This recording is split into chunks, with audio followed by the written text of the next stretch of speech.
السلام علیکم کلاس. آج ہمارا لیکچر نمبر 3 ہے.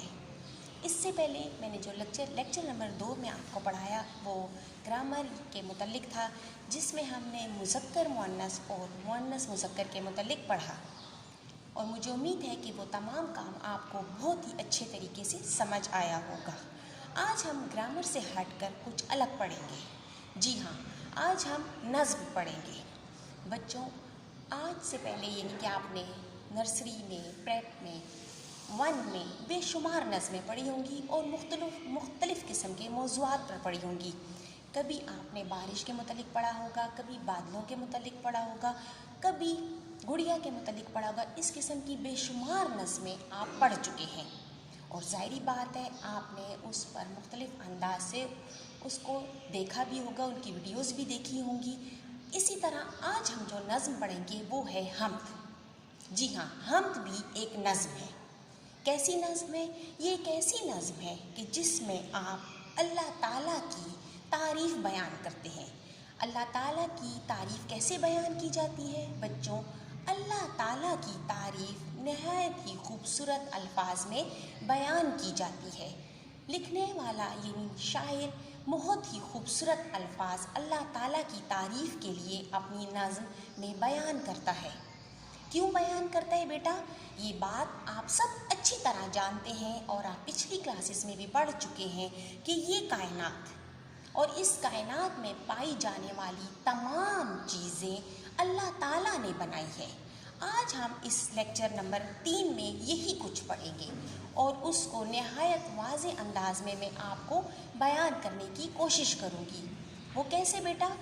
وہ اس طریقے سے کہ ہماری نظم میں اللہ تعالیٰ نے ان الفاظ کو جس طریقے سے بیان کیا ہے، میں ان الفاظ کو آپ کے لیے واضح تشریح میں بیان کروں گی، یعنی ان الفاظ کو کھول کر بیان کروں گی، تاکہ آپ کو وہ نظم حمد بہت اچھے طریقے سے سمجھ آ جائے. اللہ تعالیٰ کی جتنی بھی بنائی گئی چیزیں ہیں، ہم اس کا جتنا بھی شکر ادا کریں وہ بہت کم ہے، کیونکہ ہمارے پاس الفاظ کم ہیں اور اس دنیا میں پائی جانے والی چیزیں بے شمار ہیں. ہم کس چیز کی کتنی تعریف کریں گے؟ مجھے لگتا ہے کہ اس کے لیے ہمارے پاس الفاظ کم ہیں. جی ہاں، میں نے اپنے اس ٹائٹل پیج پر آپ کے لیے پڑھائی پلس وضاحت لکھا ہے.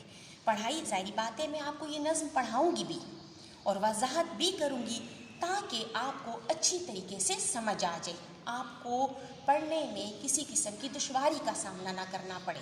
جی ہاں، تو دیکھتے ہیں ہم کہ اس نظم میں شاعر نے کیا لکھا ہے. جی بیٹا، یہ ہے ہماری نظم. آپ کو بہت اچھے طریقے سے یہ نظر آ رہی ہوگی. اس میں شاعر نے لکھا ہے اللہ تو ہے، اللہ تو ہے رحمت والا، نام ہے تیرا برکت والا. بالکل صحیح لکھا ہے کہ اللہ تو ہے رحمت والا. اللہ کی مدد کے بغیر ہمارے لیے کچھ بھی کرنا ناممکن ہے.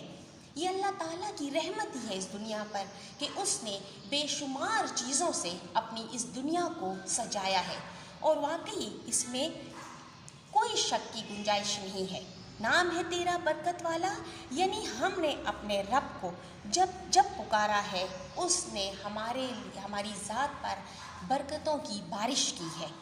دیتی ہے ہر چیز گواہی، پاک ہے تیری ذات الہی. بالکل اس دنیا میں پائی جانے والی ہر ایک چیز اللہ تعالیٰ کی ذات کی گواہی دیتی ہے، اور اللہ تعالیٰ کی ذات یعنی بہت ہی پاک ہے.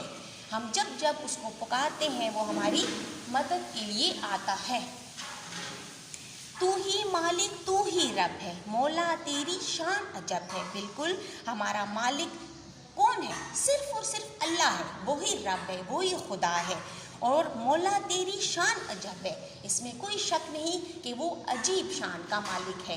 ہمارے پاس الفاظ نہیں ہے کہ ہم اس کی شان کی تعریف بیان کریں. میں نے آپ کو پہلے بھی کہا ہے کہ اس کی ذات بہت برکت والی ہے، بہت رحمت والی ہے. وہ اپنی مخلوق سے بہت پیار کرتا ہے. چاند اور سورج، پھول اور تارے تو نے بنائے کتنے پیارے. جی ہاں، بالکل ہم نے اس دنیا میں دیکھ لیا ہے کہ جب دن کی روشنی ہوتی ہے تو کس کی بدولت ہوتی ہے؟ اللہ تعالیٰ نے یہ جو سورج بنایا ہے، اس کی کرنیں، اس کی شعاعیں ہر ایک جگہ پھیل جاتی ہیں۔ اور رات کو کیا ہوتا ہے؟ آپ اچھی طرح جانتے ہیں کہ رات کو اس نیلے آسمان پر چاند کی چاندنی، ستاروں کی چمک، یہ ہمیں ہر طرف نظر آتی ہے اور ہماری آنکھوں کو یہ منظر بہت ہی بھلا لگتا ہے۔ کیا میں اور آپ ایسا کر سکتے ہیں؟ ناممکن۔ یہ صرف اور صرف اس کی ذات ہے جو ایسا کر سکتی ہے۔ تو نے بنائے کتنے پیارے، واقعی اس میں کوئی شک نہیں ہے کہ یہ اللہ تعالیٰ نے یہ تمام چیزیں بہت ہی خوبصورت بنائی ہیں۔ ہم کو سیدھی راہ دکھانا، نیکی کے رستے پہ چلانا، بالکل ہم کو سیدھی راہ دکھانا۔ اے میرے رب، ہم زندگی کے میدان میں جہاں جہاں پر بھی قدم رکھے، ہمیں ڈگمگانے سے بچانا، ہمیں غلط رستے پر چلنے سے بچانا۔ کیوں؟ وہ اس لیے کہ ہم تیری مدد کے سہارے کے بغیر کچھ بھی نہیں کر سکتے۔ نیکی کے رستے پہ چلانا، اور ہماری یہ کوشش ہوگی کہ اے میرے رب کہ ہم جب کوئی کام کریں وہ ہمارے ہاتھوں سے نیکی کا ہو۔ ہم صرف اپنی ذات کے متعلق نہیں سوچیں گے بلکہ دوسروں کی بھلائی بھی چاہیں گے۔ ہمت دینا، عزت دینا، علم کی یا رب دولت دینا، بالکل اے میرے رب تو ہمیں ہمت دے، لیکن ہر اس کام کے لیے جس میں ہماری اپنی ذات کے علاوہ دوسرے لوگوں کی بھی بھلائی شامل ہو۔ اور اے میرے رب ہمیں وہ علم سیکھنے کی ہمت اور توفیق دینا جس میں دین اور دنیا دونوں کی کامیابی ہو۔ جی ہاں بچوں، اب آپ کو سمجھ آ گیا ہوگا کہ شاعر نے اپنی اس نظم حمد میں اللہ تعالیٰ کی ذات کی تعریف کتنے خوبصورت الفاظ میں بیان کی ہے، اور یہی ہے حمد جس میں ہم اللہ کی تعریف بیان کرتے ہیں۔ آپ سے جب کبھی کوئی پوچھے کہ حمد میں کس کی تعریف کی جاتی ہے تو میرے بچوں آپ نے یہی کہنا ہے کہ حمد میں اللہ کی تعریف کی جاتی ہے۔ بالکل ایک اور نظم بھی ہے جس میں نبی کریم صلی اللہ علیہ وسلم کی ذات کی تعریف کی جاتی ہے، اور وہ کیا ہے؟ جی بالکل صحیح کہا آپ نے، وہ ہے نعت۔ ٹھیک ہے بچوں، مجھے امید ہے کہ آپ کو یہ نظم بہت اچھے طریقے سے سمجھ آئی ہوگی۔ اب آپ کے لیے میں نے یہ دیکھیں اس نظم کے علاوہ اس میں جو مشکل الفاظ آئے ہیں میرے بچوں وہ میں نے آپ کے لیے ہائی لائٹ کی ہیں تاکہ آپ کو آسانی سے سمجھ آ جائے۔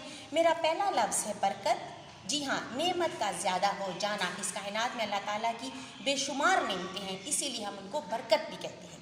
شان، مرتبہ، یہ خدا کی شان عزت ہے جو صرف اسی کو حاصل ہے۔ گواہی، ثبوت، یعنی ہم اس بات کی گواہی دیتے ہیں، ہم اس بات کو مانتے ہیں کہ اللہ تعالیٰ کی ذات یکتا ہے۔ مولا، بالکل وہی ہمارا مالک اور آقا ہے، اس کے علاوہ ہم کسی اور کا تصور بھی نہیں کر سکتے۔ عجب، انوکھا، ظاہری بات ہے عجیب، عجب کا مطلب عجیب اور انوکھا ہے، وہ اس لیے بیٹا کہ یہ اس کائنات کی تخلیق میری اور آپ کے بس کی بات نہیں، یہ ایک عجیب چیز ہے اس دنیا میں جو کہ صرف اللہ تعالیٰ نے بنائی ہے۔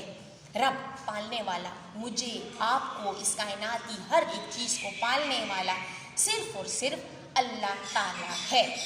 جی بیٹا، میں نے ہر ایک چیز آپ کو واضح انداز میں بیان کر دی ہے، مجھے امید ہے کہ آپ کو اس حمد کی بہت اچھی طریقے سے سمجھ آئی ہوگی۔